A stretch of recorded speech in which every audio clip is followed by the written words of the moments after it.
आज की इस वीडियो में मैं आपको बताऊंगा कि आप कंप्यूटर के ऊपर कैसे अपनी टाइटल और डिस्क्रिप्शन के अंदर इमोजीज को ऐड कर सकते हैं।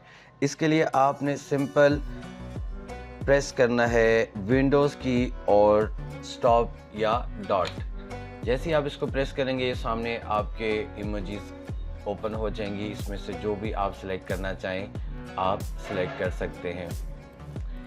इसी तरह अगर आप डिस्क्रिप्शन में जाते हैं तो डिस्क्रिप्शन में भी आप विंडोज़ प्लस सेमीकोलन को दबाएंगे, इसका ये सेकंड ऑप्शन है, तो भी आपके पास ये ओपन हो जाएगा।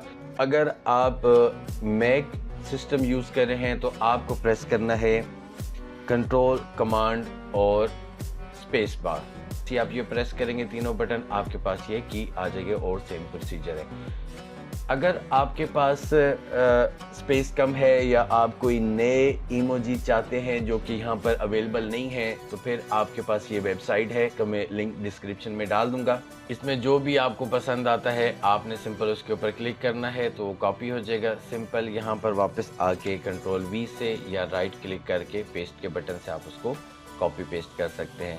इसी तरह ये एक और साइट है, इसमें आपके पास सर्च का ऑप्शन है, इसका भी मैं आपको लिंक डिस्क्रिप्शन में डाल दूंगा। इसमें जो भी आपको चाहिए वो आप इसमें से सिलेक्ट कर सकते हैं। इसमें भी बहुत अच्छी वैरायटी है। सिंपल उसके ऊपर कॉपी करेंगे और यहाँ पर जाके कंट्रोल वी से मैं पेस्ट कर रहा हूँ। और सबसे मुझे बेस्ट लगी ये वाली साइट, इसके पास बहुत सारी वैरायटी है और इसमें आप जो भी आप सिलेक्शन करते हैं वो सारी कॉपी होती जाती है। आप एक ही बार में काफ़ी सारे कॉपी करके डिस्क्रिप्शन में इकट्ठा पेस्ट कर सकते हैं। ठीक है, इन तीनों का लिंक डिस्क्रिप्शन में मौजूद है। इसके अलावा बहुत सारे इमोजीज मैंने डिस्क्रिप्शन में ही कॉपी पेस्ट किए हुए हैं, आप वहाँ से भी कॉपी और पेस्ट कर सकते हैं। मैं हूँ एसएन और आप देख रहे हैं एसएन।